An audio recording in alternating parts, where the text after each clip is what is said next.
सितंबर 2022 के अर्धवार्षिक आंकलन के अंतर्गत कक्षा 9 के सामाजिक विज्ञान के प्रश्न पत्र में दिए गए प्रश्नों को आज हम इस वीडियो में हल करेंगे।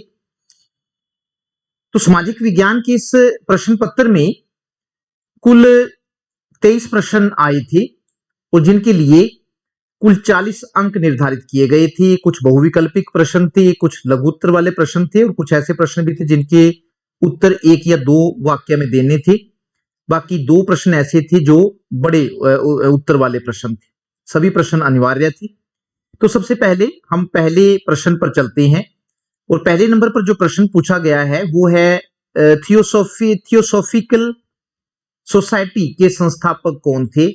थियोसॉफिकल सोसाइटी के संस्थापक कौन थे। 4 विकल्प दिए गए हैं। Shrimati Annie Besant, sir William Jones, Swami Vivekananda और मैडलिन स्लेड। तो इनमें से जो सही उत्तर है वो है श्रीमती एनी बेसेंट। दूसरा प्रश्न है गदर पार्टी की स्थापना कब हुई। सन पूछा गया है।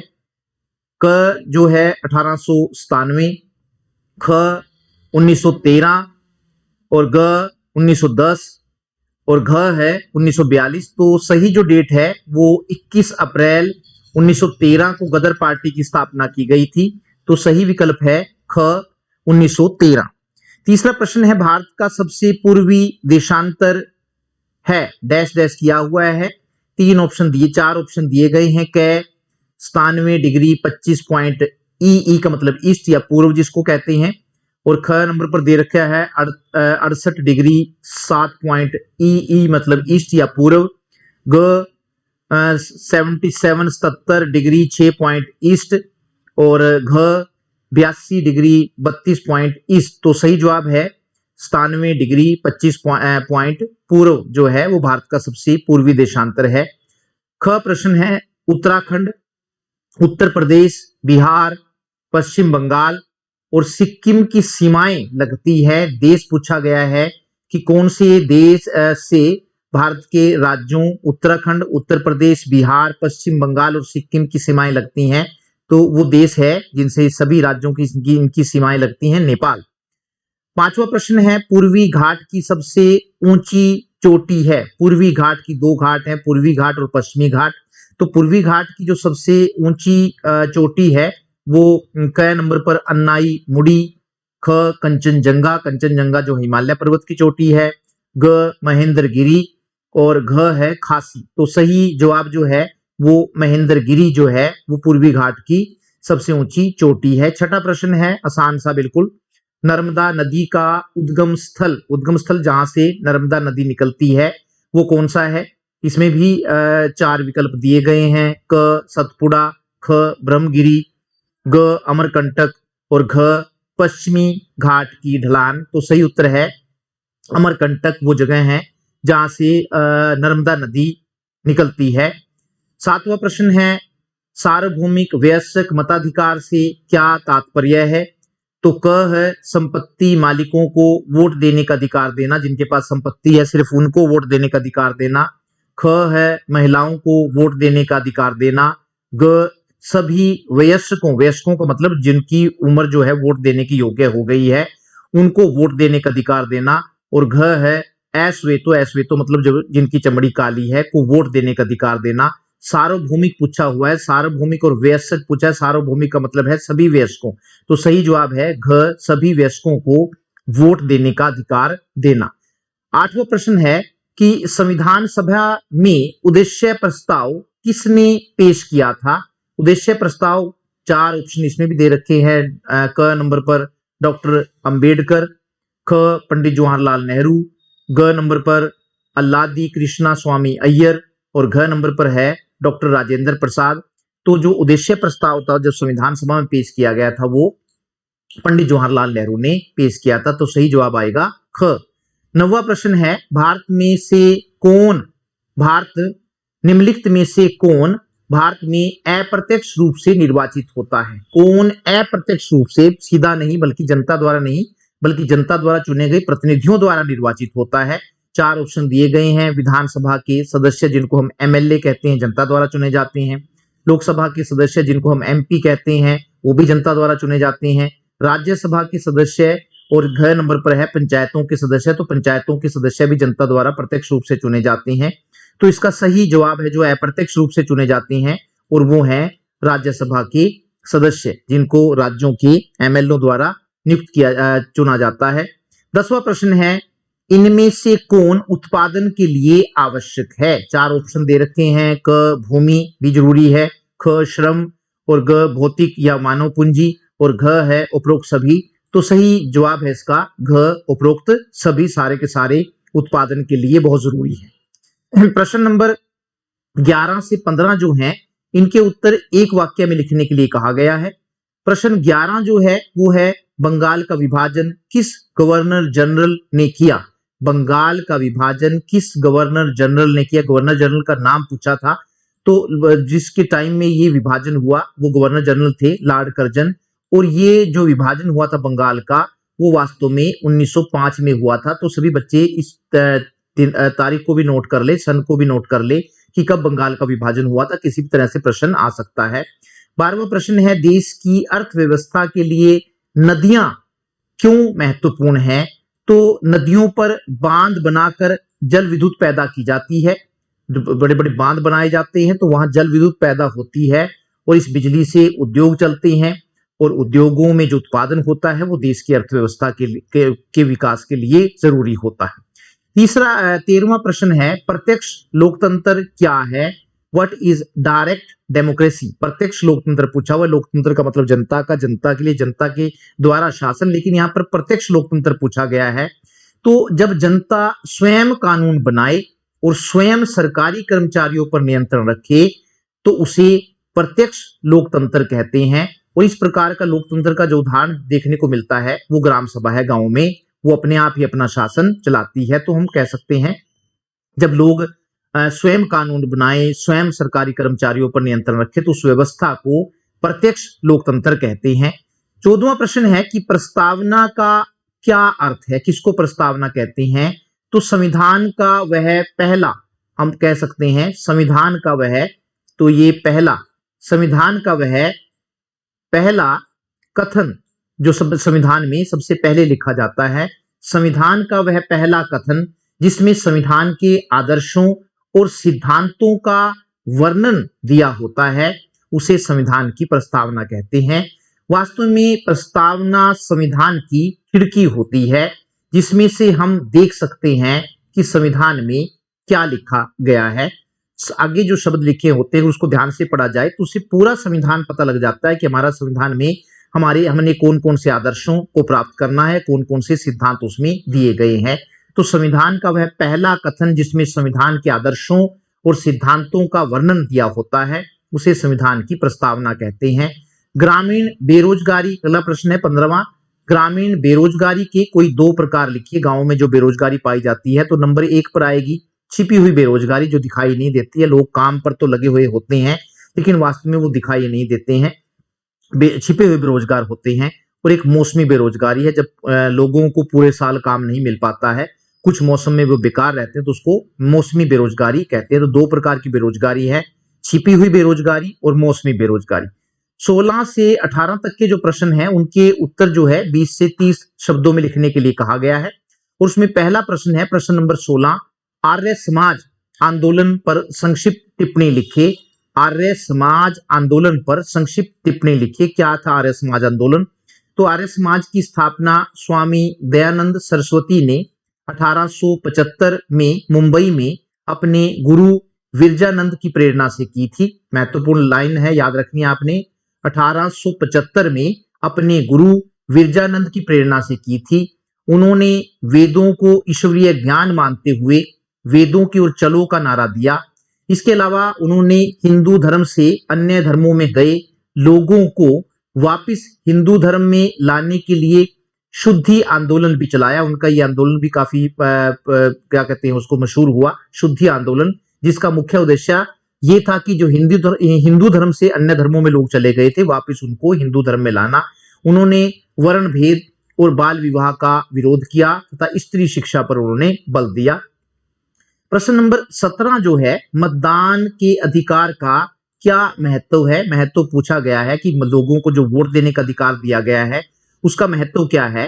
तो वास्तव में मतदान के अधिकार से लोगों में राजनीतिक जागृति पैदा होती है और उन्हें राजनीतिक शिक्षा भी मिलती है। मतदान का अधिकार देने से उनको राजनीतिक जागृति पैदा होती है और राजनीतिक शिक्षा भी मिलती है। मतदान के अधिकार से ही लोग राजनीति में भाग ले सकते हैं तथा अपनी पसंद की सरकार को चुन सकते हैं। प्रश्न नंबर 18 जो है, भारतीय अर्थव्यवस्था के लिए हरित क्रांति का क्या महत्व है। हरित क्रांति का भी महत्व पूछा गया है कि भारतीय अर्थव्यवस्था के लिए हरित क्रांति किस प्रकार महत्वपूर्ण साबित हुई है। तो कुछ पॉइंट्स के जरिए इसको समझा जा सकता है। पहला पॉइंट है कि हरित क्रांति से भारत अनाज के मामले में आत्मनिर्भर बना है। अब खाने के लिए अनाज बाहर से नहीं मंगवाना पड़ता है। दूसरा, हरित क्रांति के कारण किसानों का जीवन स्तर ऊंचा हुआ है। और तीसरा है, हरित क्रांति के कारण कृषि आधारित उद्योगों की संख्या बढ़ी है। नए नए ऐसे उद्योग जो कृषि पर आधारित है वो लगे हैं क्योंकि उनको कच्चा माल जो है वो कृषि से मिलने लगा है। और चौथा जो पॉइंट है वो है, हरित क्रांति के कारण अनाज के उत्पादन में कई गुना वृद्धि हुई है। तो हरित क्रांति वास्तव में भारतीय अर्थव्यवस्था के लिए वरदान साबित हुई है। प्रश्न नंबर 19 से 21 जो हैं वो उनके उत्तर 30 से 40 शब्दों में लिखने के लिए कहा गया है। और उसमें 19वां प्रश्न है, काकोरी की घटना का संक्षेप वर्णन करो, संक्षिप्त वर्णन करो। काकोरी की घटना क्या थी। तो काकोरी की घटना वास्तव में अंग्रेजी सरकार का खजाना लूटने की घटना थी। इस घटना को राम प्रसाद बिस्मिल, याद रखना है नाम, राम प्रसाद बिस्मिल। तो काकोरी की घटना वास्तव में अंग्रेजी सरकार का खजाना लूटने की घटना थी। इस घटना को राम प्रसाद बिस्मिल के नेतृत्व में कुछ क्रांतिकारियों ने अंजाम दिया था। 9 अगस्त 1925 को लखनऊ जिले के गांव काकोरी के रेलवे स्टेशन से चली सहारनपुर लखनऊ पैसेंजर ट्रेन को चेन खींचकर रोक लिया गया और ट्रेन में रखा सारा सरकारी खजाना लूट लिया गया। बाद में अंग्रेजी सरकार ने राम प्रसाद बिस्मिल पर मुकदमा चलाया और उनको इसी घटना के कारण फांसी की सजा दी गई। प्रश्न नंबर जो 20 है, पूर्वी घाट और पश्चिमी घाट और पूर्वी घाट के बीच अंतर करें कि दोनों में क्या अंतर है। पश्चिमी घाट और पूर्वी घाट के बीच अंतर करें। तो पहले पश्चिमी घाट देख लेते हैं। पश्चिमी घाट उत्तर से दक्षिण तक अरब सागर के समांतर फैले हुए हैं। यह घाट पर्वतों की एक लंबी श्रृंखला बनाते हैं। पश्चिमी घाट की सबसे ऊंची चोटी अनाईमुड़ी है। इसी प्रकार जो पूर्वी घाट है, पूर्वी घाट बंगाल की खाड़ी के साथ साथ फैले हुए हैं। नदियों द्वारा कट जाने के कारण यह घाट अलग अलग पहाड़ियों के रूप में दिखाई देते हैं और पूर्वी घाट की सबसे ऊंची चोटी महेंद्रगिरी है। तो ये दोनों में अंतर है। उसके बाद प्रश्न नंबर 22 जो हैं वो बड़े प्रश्न हैं जिनके उत्तर बड़े ज्यादा शब्दों में देने के लिए कहा गया है। तो प्रश्न नंबर जो 22 है वो है, हिंद महासागर के शीर्ष पर भारत की केंद्रीय स्थिति को बहुत ही महत्वपूर्ण माना जाता है। क्यों? क्योंकि जो हम आते हैं हिंद महासागर में हमारी स्थिति है, तो हिंद महासागर के शीर्ष पर भारत की केंद्रीय स्थिति को बहुत ही महत्वपूर्ण माना जाता है। क्यों? कारण बताना है। तो भारतीय भूभाग एशिया महाद्वीप का दक्षिण विस्तार है, मतलब हम दक्षिण में फैले हुए हैं। इसके दक्षिण में हिंद महासागर है। यह सागर पश्चिम में यूरोपीय देशों और पूर्व में एशियाई देशों को मिलाता है। जो हिंद महासागर है पश्चिम में यूरोपीय देशों और पूर्व में एशियाई देशों को मिलाता है। हिंद महासागर में किसी भी देश की तटीय सीमा भारत जैसी नहीं है, सबसे लंबी तटीय सीमा हमारी है। इसलिए हिंद महासागर में भारत की केंद्रीय स्थिति है, सेंट्रल लोकेशन हमारी है। इस स्थिति के कारण भारत से जल मार्गों द्वारा पूर्वी अफ्रीका, यूरोप, पश्चिमी एशिया, पूर्वी एशिया के देशों तक पहुंचा जा सकता था। इसी कारण भारत के प्राचीन काल से ही इन सभी देशों के साथ व्यापारिक और सांस्कृतिक संबंध रहे हैं। भारत की इसी महत्वपूर्ण स्थिति के कारण इस महासागर का नाम भारत के नाम पर हिंद महासागर रखा गया, क्योंकि हिंदुस्तान भी भारत को कहते हैं, तो इसी कारण इसका नाम हिंद महासागर रखा गया है। या करके इसमें चॉइस दे रखी थी। तो दूसरा प्रश्न भी है कि अगर बच्चों को ये प्रश्न नहीं आता है तो दूसरा कर सकते हैं।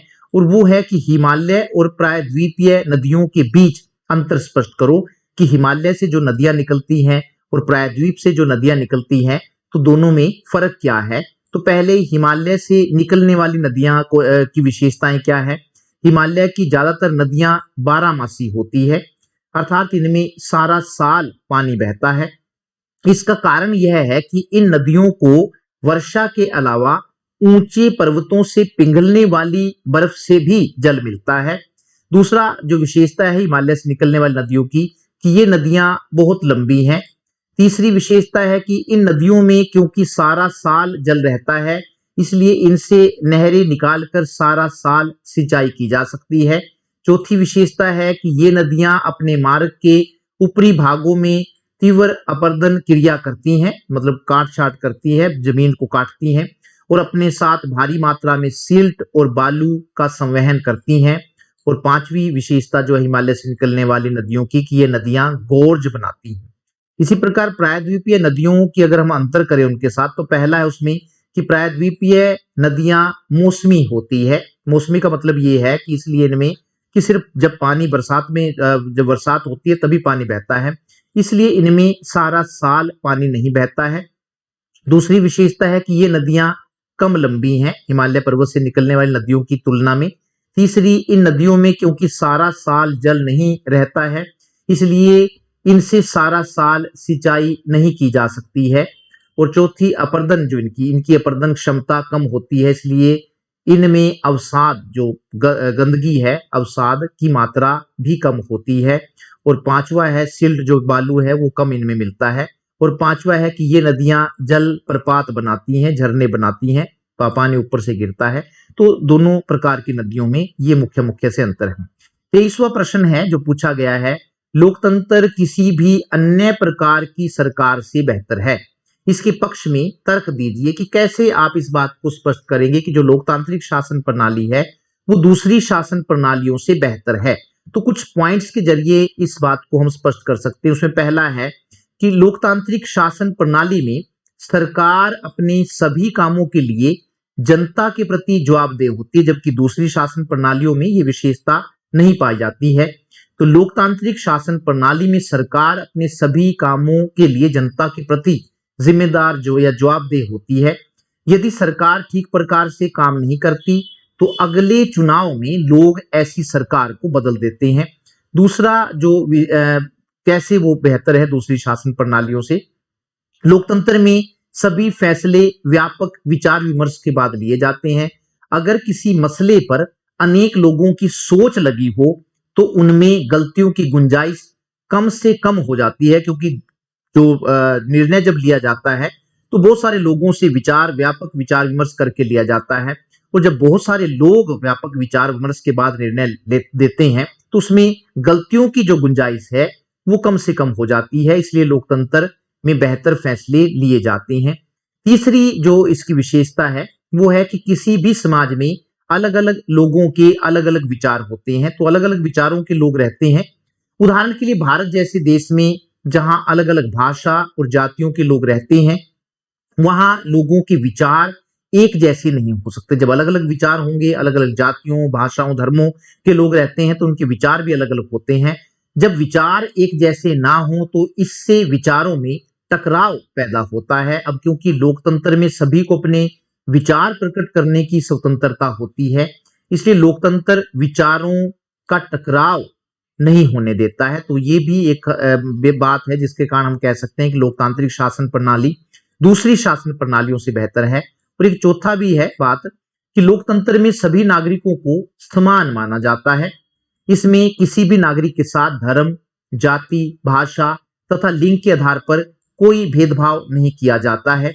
सभी को बिना किसी भेदभाव के वोट देने और चुनाव लड़ने का भी समान अधिकार होता है।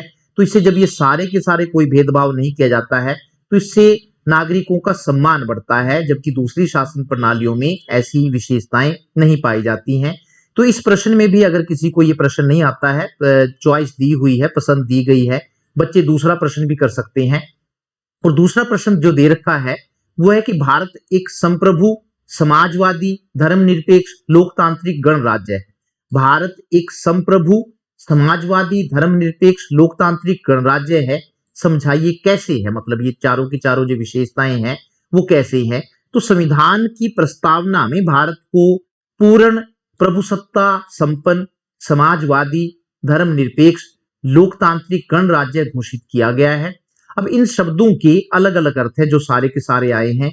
पूर्ण प्रभुसत्ता संपन्न, समाजवादी, धर्मनिरपेक्ष, लोकतांत्रिक, गणराज्य घोषित किया गया है। तो पहले इन सभी शब्दों के अर्थ जानना जरूरी है। तो उसमें पहला शब्द आता है प्रभुसत्ता संपन्न। इसका अर्थ यह है कि भारत अपने आंतरिक और बाहरी मामलों में पूरी तरह से स्वतंत्र होगा तथा किसी बाहरी देश के या बाहरी सत्ता के अधीन नहीं होगा। उसको कहते हैं जब कोई देश अपने आंतरिक और बाहरी मामलों में पूरी तरह से स्वतंत्र हो तो हम कह सकते हैं कि वो प्रभुसत्ता संपन्न देश है। दूसरा, हम इसी प्रकार भारत भी एक प्रभुसत्ता संपन्न देश है क्योंकि 15 अगस्त 1947 से पहले भारत की स्थिति कुछ अलग प्रकार की थी, अंग्रेजों के अधीन थे हम, लेकिन अब हम प्रभुसत्ता संपन्न देश हैं। दूसरा, धर्मनिरपेक्ष। तो धर्मनिरपेक्ष का अर्थ है कि सरकार का अपना कोई धर्म नहीं होगा, व्यक्ति का धर्म होगा, सरकार का अपना कोई धर्म नहीं होगा। धर्म के आधार पर नागरिकों के साथ किसी प्रकार का कोई भेदभाव नहीं किया जाएगा। सभी नागरिकों को अपनी इच्छा अनुसार किसी भी धर्म को अपनाने तथा अपने ढंग से पूजा पाठ करने की स्वतंत्रता होगी। तीसरा हमारे पास आया था समाजवादी। समाजवादी क्या है कि समाजवाद का अर्थ है कि उत्पादन और वितरण के साधनों पर किसी एक व्यक्ति का अधिकार न होकर सभी का अधिकार होगा ताकि अमीर गरीब का भेदभाव न रहे। ये समाजवाद का मतलब है। और उसके बाद लोकतांत्रिक। लोकतांत्रिक भी एक शब्द आया था। लोकतांत्रिक का मतलब कि लोकतंत्र का अर्थ लोगों के शासन से है। इसमें जो लोग हैं वो चुनावों के द्वारा अपने प्रतिनिधि को चुनेंगे जो बाद में सरकार का निर्माण और संचालन करेंगे, अपने सरकार बनाएंगे और सरकार को चलाएंगे। और एक था गणराज्य। गणराज्य का मतलब है, इसका अर्थ यह है कि देश का मुखिया अर्थात राष्ट्रपति, हमारे यहाँ पर जो देश का मुखिया है वो राष्ट्रपति है, कोई राजा या बादशाह नहीं होगा बल्कि जनता द्वारा प्रत्यक्ष या फिर अप्रत्यक्ष ढंग से चुना जाएगा, क्योंकि राजा का जो पद होता है वो वंशानुगत होता है, राजा के परिवार में से ही कोई बनता। लेकिन हमारे देश में जो देश का मुखिया होगा, जिसको हमारे यहाँ पर राष्ट्रपति कहते हैं, वो ना तो कोई राजा होगा और ना ही कोई बादशाह होगा बल्कि जनता द्वारा या तो फिर सीधे या फिर अप्रत्यक्ष रूप से चुना जाएगा। तो ये सभी जो 9वीं क्लास के बच्चे हैं, इन सभी महत्वपूर्ण प्रश्न हैं। इन प्रश्नों को अपनी नोटबुक में लिख ले ताकि जब फाइनल परीक्षा हो तो उसमें ये अगर इनमें से कोई प्रश्न आता है तो वो उसका उत्तर दे सके। धन्यवाद, नमस्कार।